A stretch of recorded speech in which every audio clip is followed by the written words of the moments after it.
Bendito seja o nome do Senhor, né? Como a Jane falou, realmente houve um contratempo, né? Por conta da sexta-feira, a gente acabou não se comunicando e é isso, né? Isso serve para todos, né? Falta de comunicação pode dar problemas, né? Em todas as áreas, né? Não só aqui no nosso estúdio, mas no seu casamento, né? No meio da sua igreja, no meio da sua parentela, falta de comunicação pode gerar problemas, né? Glória a Deus, mas Deus sabe tudo, estamos aqui para honra e glória do nome dele, né? Que ele possa crescer e que nós possamos diminuir mais e mais e que o nome dele seja glorificado através das nossas vidas, né? Glória a Deus. Então, Sermão da Montanha, hoje é bênção, né? Hoje iremos falar sobre o amor ao próximo, né? O amor, Deus é amor, né? Então, isso já diz muito aí sobre o amor ao próximo, né? Glória a Deus. Então abra sua Bíblia, Mateus 5, Sermão da Montanha. Hoje iremos estar falando nos versículos 43 até o versículo 48. E diz assim a palavra do Senhor, né? Vou ler toda a perícope aqui do nosso estudo, para que todos entendam a grandiosidade das palavras do nosso Senhor Jesus Cristo, né? Diz assim a palavra do Senhor, Mateus 5, 43. Ouvistes o que foi dito, amarás o teu próximo e odiarás o teu inimigo. Eu, porém, vos digo, amai os vossos inimigos e orai pelos que vos perseguem. Esse versículo ele é um pouco maior na ARC, né? A minha é a RA, ele é pequeno o versículo, mas eu vou ler na ARC depois para vocês. Versículo 45, para que vos torneis filhos do vosso Pai Celeste, porque Ele faz nascer o seu sol sobre maus e bons, e vir chuva sobre justos e injustos. Porque se amardes os que vos amam, que recompensa tereis? Não fazem os publicanos também o mesmo? E se saudardes somente os vossos irmãos, que fareis demais? Não fazem os gentios também o mesmo?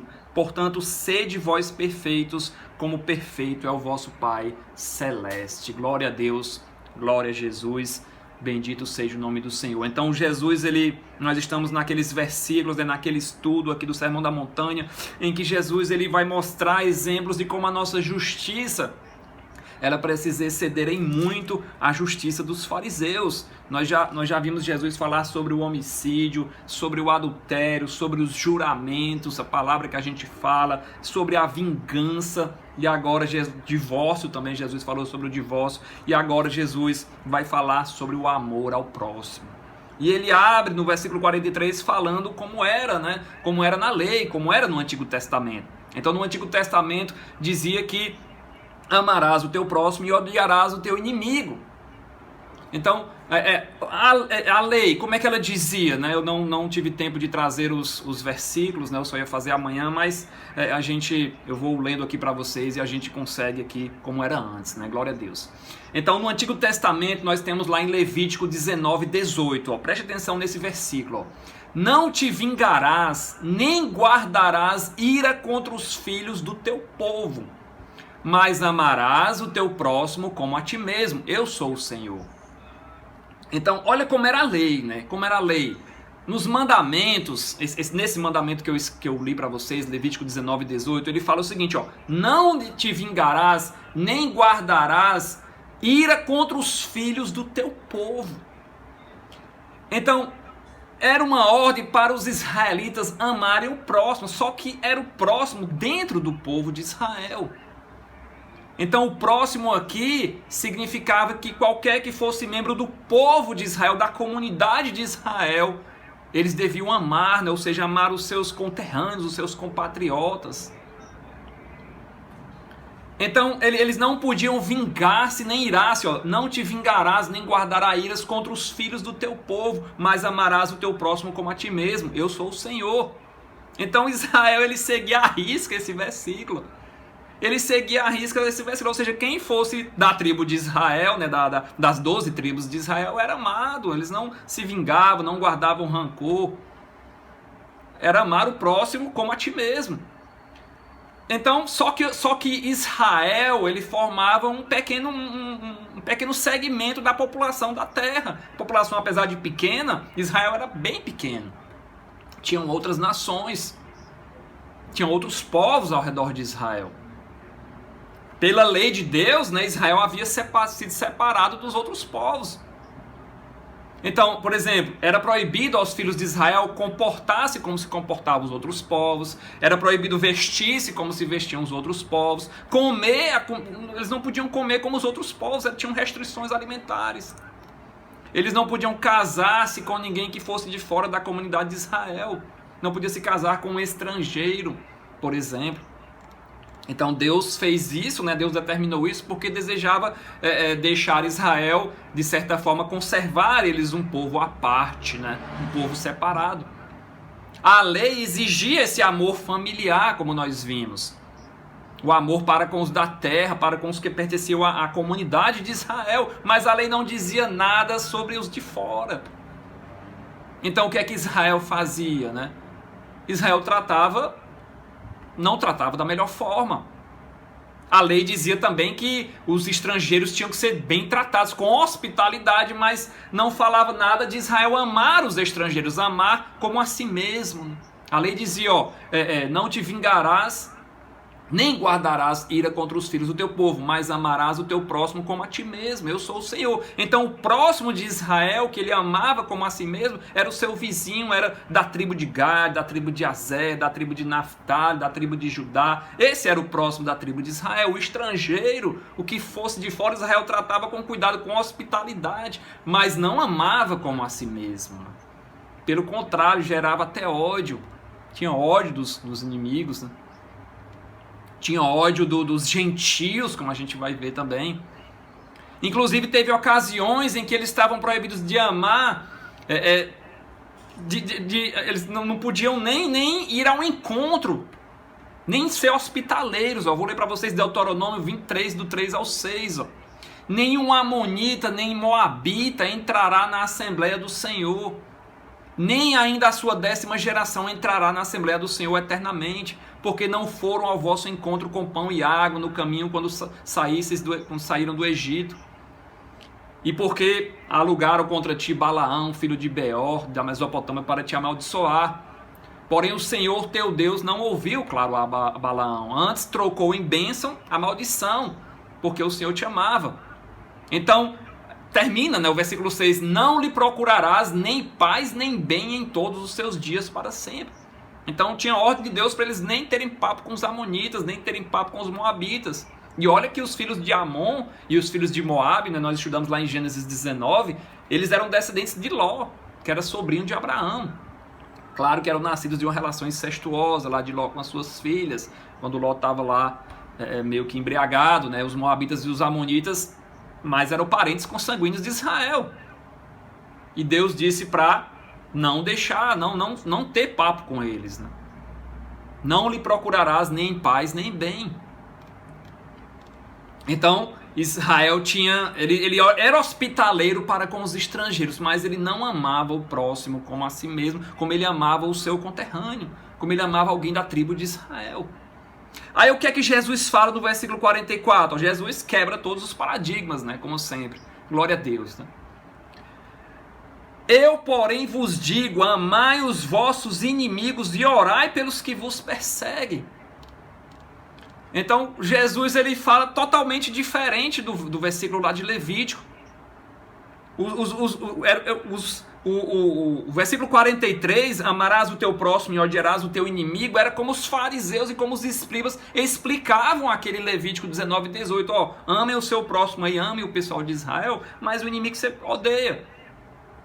Amava os israelitas, mas podia se vingar, podia guardar ira contra o estrangeiro, né, contra o gentio.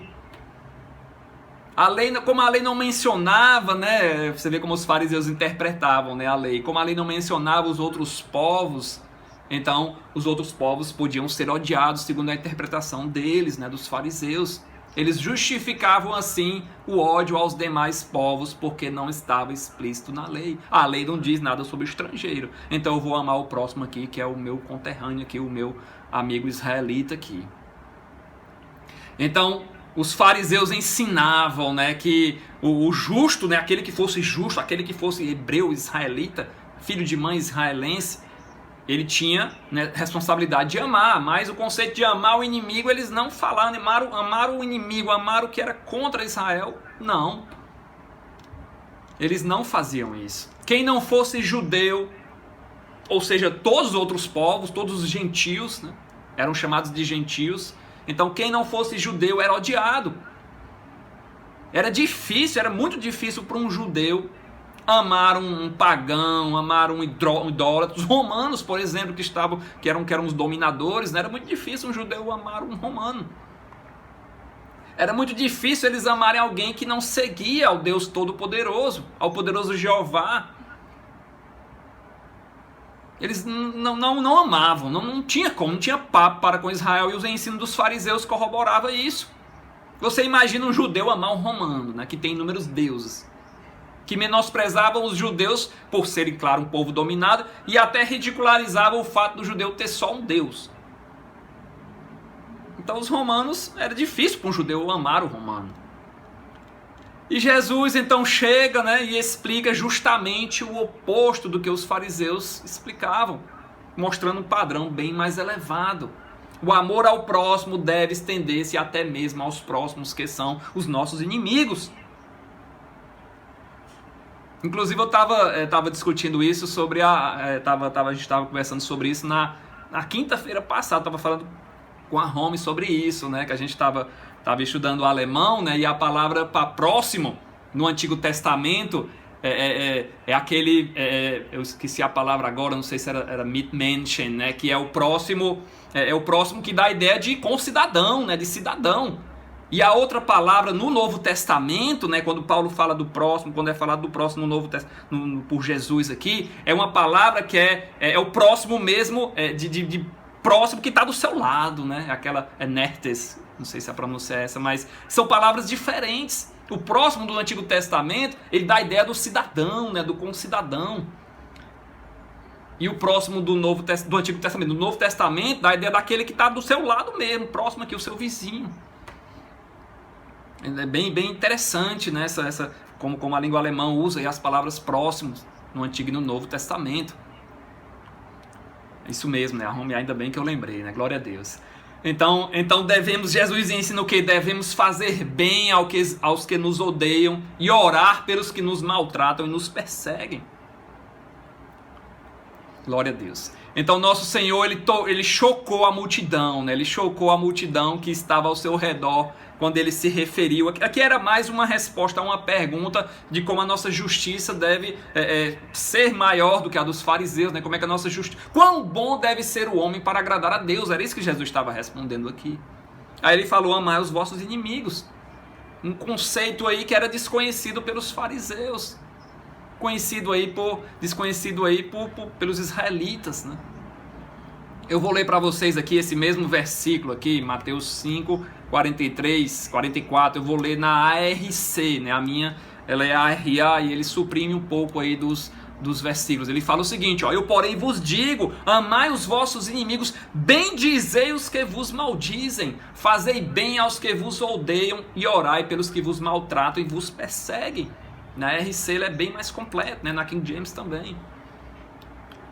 Então o nosso Senhor estava mostrando aqui um conceito que não tinha na época, né? Não era ensinado nas sinagogas pelos fariseus. A justiça de Deus era revelada não odiando aos que se opunham a Deus, mas amando.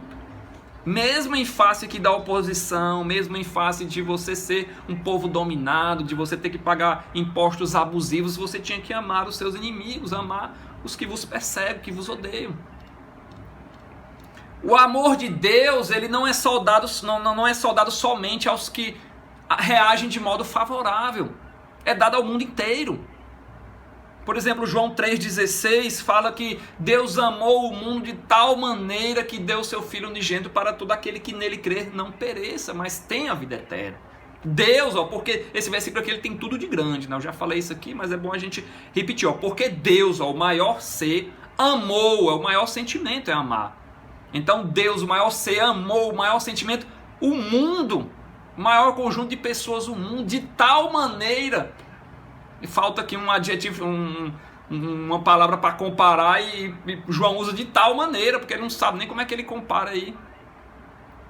Que deu, né, a maior dádiva, você dá ao seu Filho unigênito, o maior presente de todos aí, para que novamente, todo mundo que nele crer, né, aí chega uma condição, tem que crer em Jesus, não pereça, mas tem a vida eterna, a maior dádiva, a vida eterna.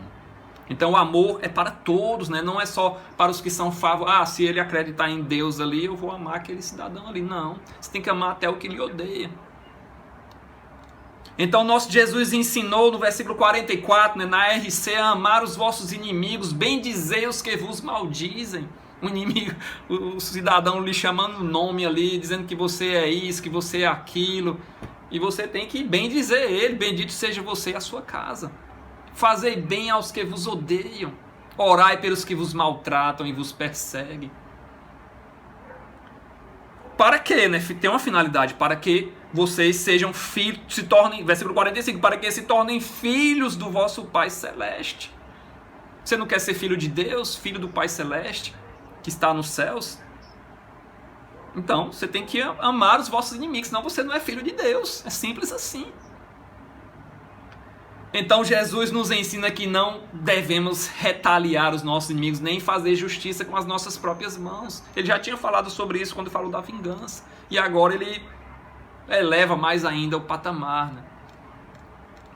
Os fariseus, eles tinham acrescentado tanta tradição que tinham esquecido que isso que Jesus fala aqui não era novidade. Eles tinham se preocupado tanto ali nos pormenores da lei, né, nas vírgulas, nos tios ali, no tanto de passos a se dar no sábado, qual comida não podiam comer, que eles tinham esquecido que isso aqui não era novidade. O Salomão escreveu sobre isso, Provérbios 25, 21. Se o teu inimigo tiver fome, dá-lhe pão para comer, se tiver sede, dá-lhe água para beber. Amar os vossos inimigos. Glória a Deus. Versículo 45, para que vos torneis filhos do vosso Pai Celeste, porque Ele faz nascer o seu sol sobre maus e bons, e vir chuva sobre justos e injustos. Então o amor de Deus, ele não é discriminatório, ele não é seletivo. Nosso Senhor, ele acentuou isso mais ainda, né? Ele disse que Deus, faz nascer o seu sol, o sol é dele, ele que criou, sobre maus e bons, e vir chuvas sobre justos e injustos. Sol e chuva representam bênçãos de Deus, bênção que Deus dispensa ao homem. É isso que Jesus está falando aqui também. Faz nascer o seu sol sobre maus e bons, chuva sobre justo e injusto. Deus não manda tempo nublado para os injustos e faz o sol brilhar sobre o vizinho justo, não. Você tem uma casa aqui, o sol vai brilhar nessa casa, vai pular essa e vai brilhar nessa outra, que não, o sol é para todos. Quando Deus envia suas bênçãos, elas chovem sobre toda a terra. Sejam homens justos ou sejam injustos, tal é a natureza do amor de Deus. Se Deus fosse, não vou nem falar aqui, porque se Deus fosse nos julgar pelo que a gente merecia, nenhum de nós estaria aqui hoje. Então o Criador, em sua grandeza, ele não fez o homem e deixou ao léu, né, como a gente fala. Pelo contrário, ele é um Deus provedor. Ele dá a chuva, a seca também, né? A noite, a luz, calor, frio. Não diferencia bons e maus, justos e injustos. Glória a Deus. Se a gente está sentindo calor, glória a Deus. Se está chovendo, glória a Deus também. O sol é dele, a chuva é dele. Então mostra que o mesmo homem vivendo em pecado, na desobediência, Deus não se esquece dele.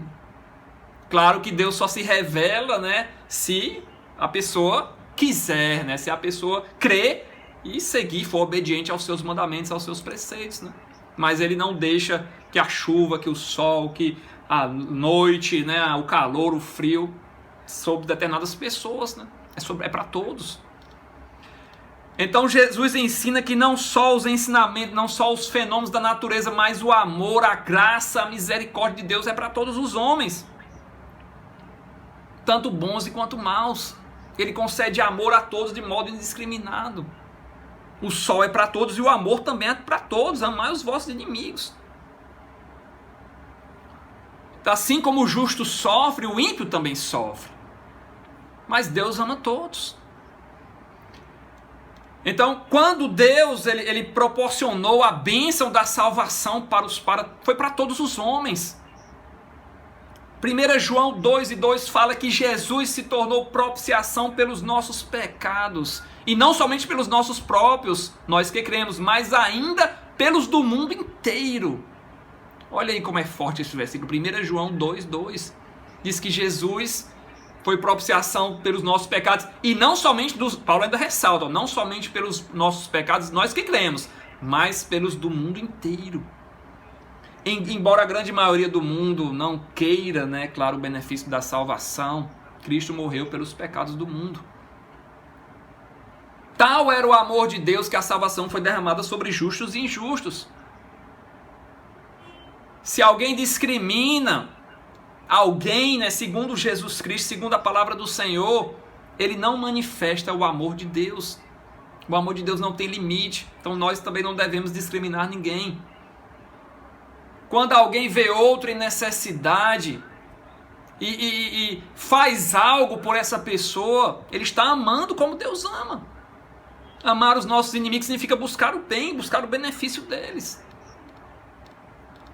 Então as Escrituras, frequentemente elas falam do amor de Deus, né? Principalmente no Novo Testamento, né? Paulo falou bastante sobre o amor de Deus. Por exemplo, Paulo fala que Deus é o Deus de amor, 2 Coríntios 13, 11. Quanto ao mais, irmãos, regozijai-vos, sede perfeitos, sede consolados, sede de um mesmo parecer, viver em paz, e o Deus de amor e de paz será convosco. Paulo chama também de Deus, Paulo não, mas João diz que Deus é amor, 1 João 4, 8, 16. Aquele que não ama não conhece a Deus, porque Deus é amor. Versículo 16, e nós conhecemos e cremos no amor que Deus tem por nós. Deus é amor, e aquele que permanece no amor, permanece em Deus, e Deus nele. Palavra ágape, né? A palavra que João usa é ágape. Algumas traduções trazem a palavra caridade, né? Mas no grego é a mesma palavra ágape, amor, né? Amor de Deus. O amor, ele faz parte da natureza de Deus, né? Deus ama, por exemplo, o mundo. João 3,16, né? Deus amou o mundo de tal maneira que deu o seu Filho unigênito para todo aquele que nele crer não pereça, mas tem a vida eterna, né? Eu já li para vocês. Deus ama Israel. Deuteronômio 7, 6 ao 8.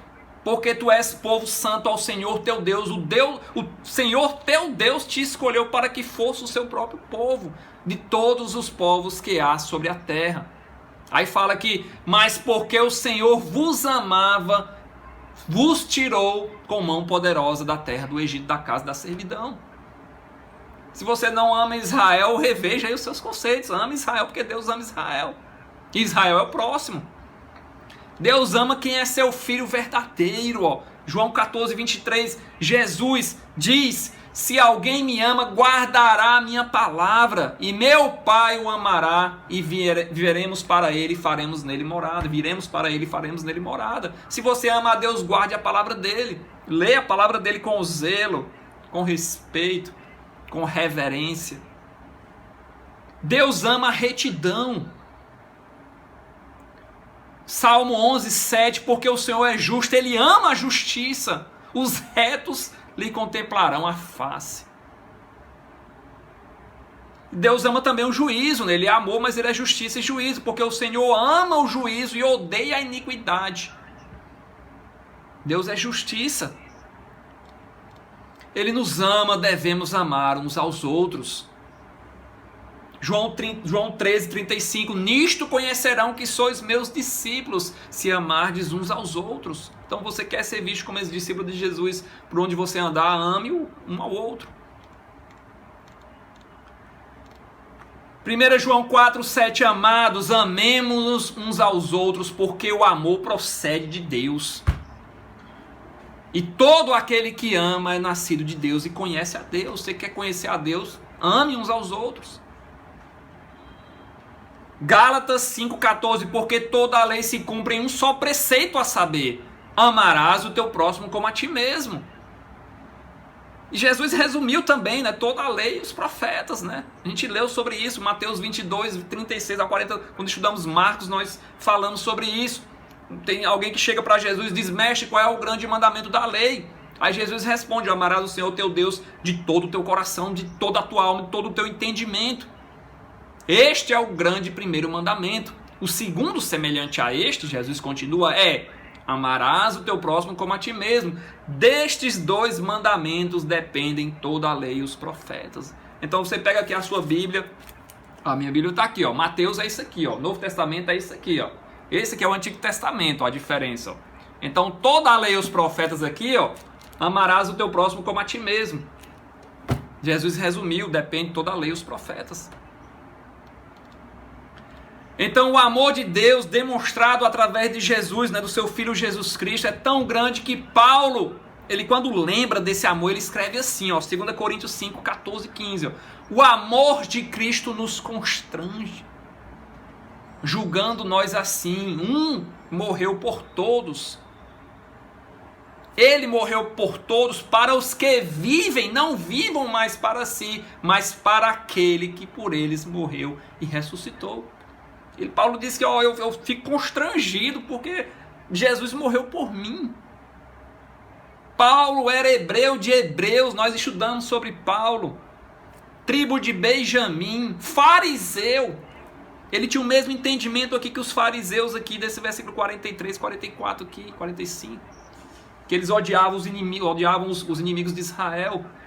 Ele aprendeu todos os preceitos da lei contra os gentios, contra os estrangeiros. Para os hebreus, os gentios eram impuros, detestáveis, como eu falei, né? Só para você ter ideia, o hebreu, né, o hebreu que entrava em contato com um gentio, ele ficava cerimonialmente impuro. Quando o judeu ia ao mercado, quando ele chegava em casa, ele tinha que se lavar cerimonialmente, porque vai que ele esbarrou em algum gentio lá no mercado. Lá no meio da rua ele esbarrou lá, ele estava impuro, ele se lavava lá cerimonialmente. Era assim que era o ódio deles pelos estrangeiros, né? Eles eram hospitaleiros, né? Chegasse alguém lá, ou quer uma hospedagem, eles, claro, hospedavam. Mas tinha o ódio, né? Então, Paulo era isso, mas Paulo fala o quê? Ó, o amor de Cristo me constrange. Ele morreu por mim. Deus pegou Paulo, né? Alcançou esse hebreu de hebreus e o nomeou justamente representante dos gentios, né? Ele que pregou para os gentios, como nós vimos, o apóstolo dos gentios. Ele pegou uma pessoa, né, que tinha sido criada nessas mesmas condições aqui dos fariseus, que você tinha que amar o seu próximo da tribo da nação de Israel e odiar o seu inimigo. Ele pegou essa pessoa e ensinou a ele sobre o amor ao próximo. É de Paulo um dos mais belos textos sobre o amor. Eu particularmente já vi pessoas próximas, né, que não sabiam que esse texto era da Bíblia. Por exemplo, eu vou ler para vocês, né? A gente tem tempo aqui, glória a Deus, né? Vou ler aqui, ó, 1 Coríntios 13, né? Só um capítulo, mas a gente lê rápido aqui, né? Glória a Deus. Então, 1 Coríntios 13, eu já vi pessoas, esse texto está na Bíblia, eu não sabia, eu já vi na TV, já vi em filme. Ainda que eu falasse a língua dos homens e dos anjos, se não tiver amor, serei como o bronze que soa ou como o símbolo que retine. Ainda que eu tenha o dom de profetizar e conheça todos os mistérios da ciência, ainda que eu tenha tamanha fé a ponto de transportar montes, se não tiver amor, nada serei. E ainda que eu distribua todos os meus bens entre os pobres, e ainda que entregue o meu próprio corpo para ser queimado, se não tiver amor, nada disso me aproveitará. O amor é paciente, é benigno, o amor não arde em ciúmes, não se ufana, não se ensoberbece, não se conduz inconvenientemente, não procura os seus interesses, mas se exaspera, não se ressente do mal. Não se alegra com a injustiça. A gente viu que Deus ama a justiça. Então o amor não se alegra com a injustiça, mas regozija-se com a verdade. Tudo sofre, tudo crê, tudo espera, tudo suporta. O amor jamais acaba. Mas havendo profecias vão desaparecer. Havendo línguas cessarão. Havendo ciência passará. Porque em parte conhecemos e em parte profetizamos. Quando porém vier o que é perfeito, então o que é em parte será aniquilado. Quando eu era menino, falava como menino, sentia como menino, pensava como menino. Quando cheguei a ser homem, desisti das coisas próprias de menino. Porque agora vemos como espelho, mas então veremos face a face. Agora conheço em parte, então conhecerei todo, como também sou conhecido. Agora, pois, permanece a fé, a esperança e o amor. Entre estes três, porém, o maior deles é o amor. Então você pegar uma pessoa hebreu de hebreus, da tribo de Benjamim, fariseu como Paulo era. Ele perseguiu a igreja porque ele era fariseu ali ao extremo, que odiava pegar uma pessoa e transformar a ponto dela escrever um dos mais belos escritos, né, sobre amor. Só Jesus Cristo mesmo, só Deus, né? Então Paulo, ele submeteu totalmente à vontade do Senhor, perdeu os preconceitos, né, os receios. Será que de uma hora para outra os gentios se tornaram amorosos para Paulo? Não, foi o amor de Deus ali que transformou Paulo. O amor de Cristo constrangeu ele e ele escreveu aqui, guiado pelo Espírito Santo. J. Dwight Pentecost, ele escreve o seguinte, ó, para a gente refletir, ó, vou ler para vocês com bem calma. Por que um missionário deixa as suas comodidades, companheirismo do seu país e vai para uma terra estranha? Será que por aquela gente despertar em seu coração uma resposta emocional? Não. Isso é impossível. Mas porque se preocupa com o bem-estar dele, reconhece que estão perdidos e deseja levar a mensagem da salvação aos que nunca ouviram. Ao preocupar-se com o bem-estar, ele manifesta o amor de Deus. Então, o Dwight Pentecost, ele fala o seguinte: por que é que o missionário sai daqui do seu país, da sua parentela e vai para uma terra que só Deus sabe onde é? É porque ele despertou um amor lá pelo pessoal, de uma hora para outra? Não, é o amor de Deus nele. Ele quer levar o evangelho para as pessoas que estão perdidas. Ele não leva porque as pessoas são... eles sentiam atração para aquelas pessoas de uma hora para outra, ou porque as pessoas são amáveis, né? As pessoas fazem jogar pedras no missionário, então por que é que ele vai lá? É porque o amor de Deus está nele. Quer provar ao mundo que você é filho de Deus? Nosso Senhor diz que para provar, mediante o cuidado e interesse por aquele com quem você não tem laços emocionais, é assim que você tem que provar o seu amor. Jesus fala sobre isso, vou voltar aqui, Mateus 5, se amardes os que vos amam, que recompensa vocês vão ter? É natural. O homem natural, ele ama a sua esposa, ama os seus filhos, procura o bem-estar deles, procura suprir as suas necessidades, isso é algo natural. Amar os membros da família de Deus é manifestar também uma afeição natural. Eu amar um crente aqui, amar a Jane, amar o Guilherme, amar a irmã Glória, amar a Rômia, que é natural. Agora, amar aquele que me persegue, né? É sobrenatural. Sair do ciclo daqueles com quem a gente se identifica e interessar-se pelos de fora é uma afeição sobrenatural. Nosso Senhor exige isso. O que é que eu posso fazer? Não é a minha palavra, é a palavra dele. Se amardes os que vos amam, que recompensa tereis? Não fazem os publicanos também o mesmo? Jesus chama logo os publicanos, né? Os publicanos eram os coletores de impostos, eram os judeus contratados pelos romanos, né? Já estudamos sobre eles também, para fazer o recolhimento de impostos, né? E eles eram odiados pelo restante da população dos judeus, porque geralmente eles cobravam mais do que o necessário, do que o devido. Então Jesus pega o pior tipo de gente, esses aqui amam a família deles, tá? Os publicanos amam também. Até o publicano que vocês desprezam, amam os que o amam. Então, se amarmos somente os da nossa família, se amarmos somente os crentes, a gente não vai ter recompensa nem galardão nenhum. É isso que Jesus está falando aqui.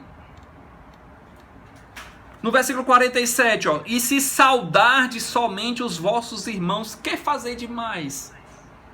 Não fazem os gentios também o mesmo? Então Jesus vai além, né? Se saudardes, se você disser bom dia, boa tarde, né? Como você está, somente aos que você conhece, né? aos seus irmãos. Para entender esse versículo 47, a gente tem que entender o contexto da época. Os judeus, o ódio era tão grande pelos gentios que eles não saudavam. Se eles passassem ali pelo mercado, pelas ruas e soubessem que era um gentio ali, ele não dava nem shalom para o cidadão. Então é isso que Jesus está dizendo aqui, ó. Se vocês saudarem somente os vossos irmãos de Israel, o que fazeis demais? Não faz os gentios, ou seja, os gentios não se saudam também, né? Aí Jesus resume tudo aqui no versículo 48. Sede vós perfeitos, como perfeito é o vosso Pai Celeste. Esse versículo 48 é um resumo de tudo, né? Porque no capítulo 6 a gente já vai começar outro tema, por assim dizer. Então Jesus ele resume aqui a pergunta que ele fez no versículo 20, que a vossa justiça tem que exceder a dos fariseus, dos escribas e fariseus, para vocês entrarem no reino dos céus. Então até que ponto deve o homem ser bom para agradar a Deus? A resposta Cristo diz aqui, ó, sede vós perfeitos como Deus é perfeito. Então nós temos que ser tão bons quanto Deus, tão perfeitos quanto Deus. Ninguém consegue ser, mas a gente tem que tentar. Deus ele não se satisfaz com algo que é menos do que a perfeição absoluta. Quão bom tem que ser o homem para permanecer na presença de Deus? Tem que ser tão bom quanto Deus. Qual é o padrão de Deus? Sede vós perfeitos como perfeito é o vosso Pai Celeste. Padrão de perfeição quase inatingível. Embora seja impossível, né, alcançar esse padrão, Deus ele não pode diminuir o seu padrão porque ele é santo, né? Ele não pode negar a si mesmo, ele não pode comprometer a sua natureza. Então, Deus, Jesus, né, que, já falando aqui no contexto geral, Jesus ele tocou em diversas áreas da vida humana. Ó. Deus não odeia. Portanto, se o homem for perfeito como Deus é, como Deus quer que ele seja, ele também não pode odiar. Deus ele não tem desejos impuros, né? A gente viu quando falou sobre o adultério. Se o homem for perfeito como Deus quer, como Deus é, não terá também desejos impuros. Deus não engana, o sim de Deus é sim, o não de Deus é não. Então se o homem quer ser agradável a Deus, perfeito como Deus é, não vai enganar, não vai falar palavras erradas, né? Sim, sim tem que ser sim, o não tem que ser não. Deus não se vinga do dano causado. Se o homem for perfeito para com Deus, ele não pode se vingar.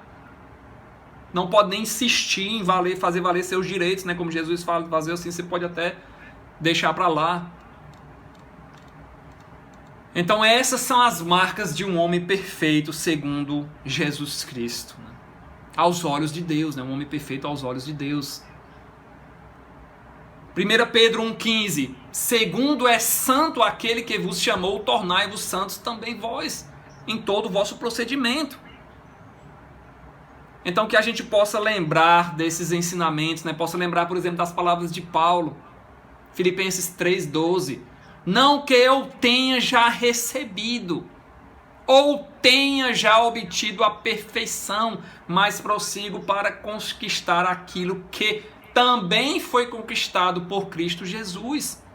Então Paulo, tudo que Paulo fez missionário, ajudou as igrejas, plantou igreja, Paulo dizia, eu não recebi, né? Eu não recebi nem obtive perfeição, não, só Cristo alcançou, conquistou, mas eu busco, eu vou para o alvo tentando conquistar também a perfeição em Cristo Jesus. Filipenses 3,12. Paulo não se considerava perfeito, ele diz, Cristo é perfeito, eu prossigo para o alvo. Então que nós possamos levar esse ensinamento, né, de amar ao próximo como Deus nos amou, de procurar a perfeição, ser de vós perfeitos como perfeito é o vosso Pai Celeste. Temos que mostrar a diferença. Malaquias 3,18, vereis outra vez a diferença entre o justo e o ímpio, entre o que serve a Deus e o que não serve a Deus. Se você quer servir a Deus, você tem que procurar ser perfeito como Ele é, amar os vossos inimigos, não se vingar, a vingança vem do Senhor, não jurar falso, seu sim tem que ser sim, seu não tem que ser não, não mentir. A gente viu um versículo que fala que nem por brincadeira você pode mentir. Adultério, né? Nem olhar, pecado e Jesus traz, né, quando falou do adultério, ele trouxe à tona ali o quão terrível é o fogo eterno. Se teu olho direito te faz tropeçar, arranca-o fora. Que é melhor entrar caolho do que com o teu olho e perecer no inferno. Então que a gente possa guardar esses ensinamentos aqui do capítulo 5 do Sermão do Monte nos nossos corações para tentar ser perfeito como Deus é. A paz do Senhor a todos, né? No próximo estudo iremos trazer aí mais ensinamentos, iremos falar sobre a oração, bênção sobre a oração, sobre práticas de justiça como dar esmolas. Vai ter até a oração dominical, né? A oração do Pai, né? Que o Pai nos ensinou, Pai nosso que estás no céu. Sobre jejuar, né? Vão ter muitos capítulos abençoados ainda, mas guarde esses ensinamentos aqui no seu coração, né? Que Deus abençoe a todos. Jane, você pode fazer, peço mais uma vez perdão pelo horário, né? Acabamos começando um pouco mais tarde, mas Deus sabe tudo. Jane, você pode orar por nós?